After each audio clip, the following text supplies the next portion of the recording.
നാളെ ജനങ്ങൾക്ക് ബാധ്യതയാകില്ല എന്ന് തോമസ് ഐസക് പറഞ്ഞ സാഹചര്യമല്ല ഇന്ന്. ടോൾ നീക്കം സ്ഥിരീകരിച്ച മന്ത്രി കെ.എൻ. ബാലഗോപാൽ. കിഫ്ബിയെ കഴുത്തരിച്ചു കൊല്ലാൻ ശ്രമിച്ചവർ ഇപ്പോൾ അതിന് പാലും ഹോർലിക്സും കൊടുത്ത് രക്ഷപ്പെടുത്തണമെന്ന് പറയുന്നതിൽ സന്തോഷമുണ്ട്.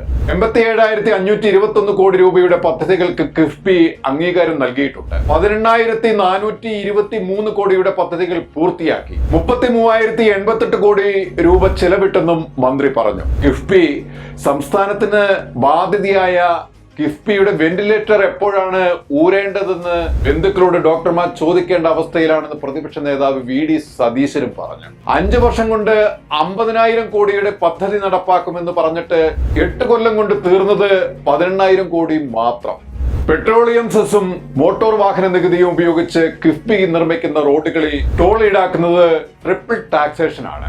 2,150 കോടി രൂപ 9.72% പലിശയ്ക്ക് മസാല ബോണ്ടായി വാങ്ങി 6% പലിശയ്ക്ക് ഇവിടെ ബാങ്കിലിട്ടെന്ന് പ്രതിപക്ഷ നേതാവ് പറഞ്ഞു.